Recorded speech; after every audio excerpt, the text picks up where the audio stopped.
She's begging her own son to call an ambulance. She is injured, barely able to walk. Instead, he makes her a promise. He tells her he's taking her to get help. And she knew where this was going. But she still went with him. As they walk into the pitch-black woods, he isn't carrying a medical kit.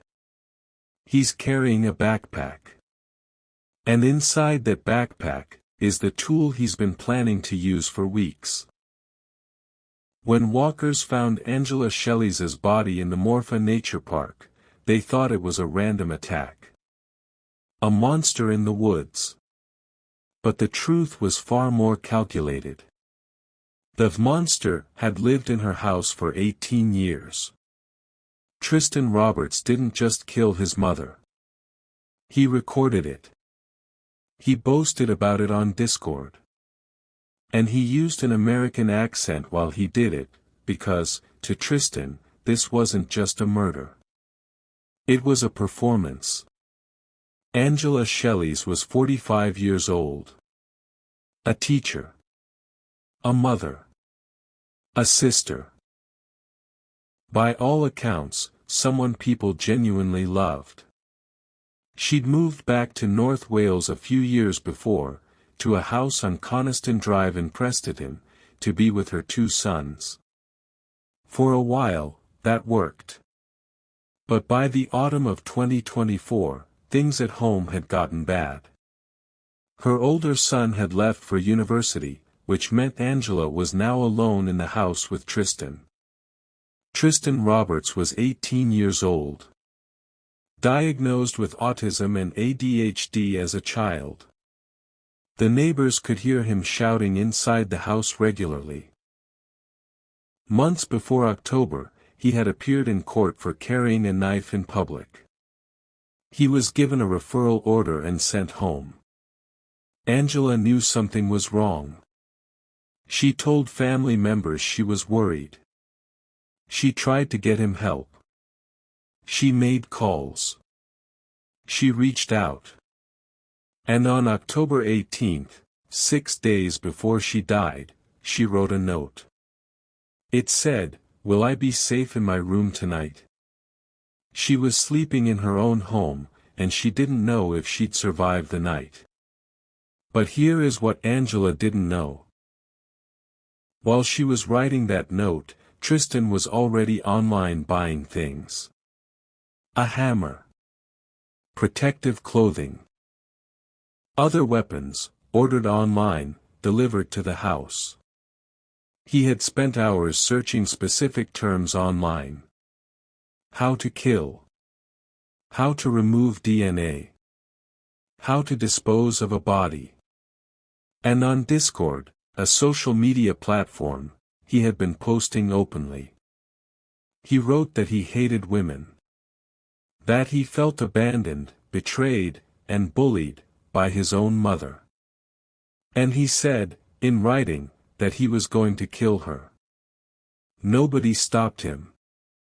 On October 18th, the same day his mother asked if she'd be safe in her room, he bought the hammer. The one he would use to kill her.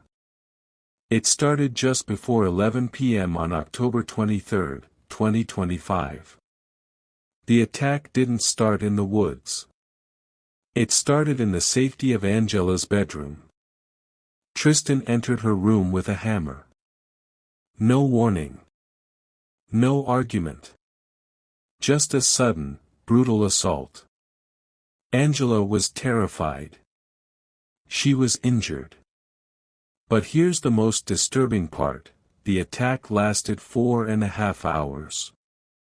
Even with her pleading for him to call 999, he calmly told her to lie down. He asked her to put a bag over her head. And then, something even more disturbing happened. Tristan didn't finish it there. He held her captive. He watched her. And then, he did something that defines pure evil. He convinced her that if they left the house, he would take her to the hospital. Police would later find footage from a neighbor's door camera, captured that night as they left the house. Angela is limping. She's wearing a balaclava Tristan forced her to put on to hide her injuries from passing cars. They crossed the railway line. They entered Coed y Morfa, a nature reserve on the edge of town. And she said, "This isn't the way." He told her it was a shortcut. Then he told her to sit down. And she started to scream.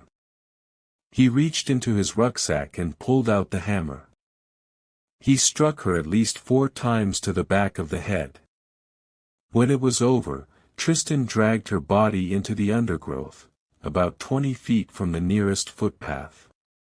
And then he walked home. Tristan Roberts went back to his phone and he bragged about it. On Discord, the same platform where he had announced his plans, he posted about what he had just done like it was something to celebrate. Then he texted his brother, pretending to be Angela. Using her phone, he told Ethan everything was fine. That she was okay. Her body was already lying in that nature reserve. It was found not long after. But this is where things get strange. The investigators found Tristan's laptop. He hadn't just researched the murder, he had discussed it on Discord. He was looking for validation. He wanted an audience. And then they found the recording. Tristan had recorded the entire 4-hour ordeal. He wanted to relive the moment he took control. Investigators didn't have to work long to find their suspect. The digital trail Tristan had left behind was extensive. The Discord posts. The online searches. The weapon purchases. And the recording. Hours of audio capturing what he did to his mother. Everyone expected a mental health defense. A breakdown. A psychotic episode. But the experts disagreed. Tristan Roberts was perfectly sane. He didn't hear voices. He didn't have a break. He did it because he liked the feeling of power. The court heard he may have even derived a warped gratification from the act. He had even asked an AI for advice on how to carry out the deed. In March 2026, the sentencing at Mold Crown Court revealed the final, haunting details. Judge Rowlands described it as a truly awful way to die. Angela spent her final hours in a state of real physical and mental suffering, betrayed by the one person she should have been able to trust most. Tristan had even returned to the scene after the murder. Not to mourn, but to forensically clean the area. He thought he was smarter than the system. But he wasn't. The digital trail he left was a mile long. The voice he used, that fake American accent, was just another layer of a boy trying to play a character in a horror movie of his own making. Tristan Roberts was sentenced to life. A minimum of 22 years and 34 days before he can even apply for parole. He will be in his 40s before that conversation even begins.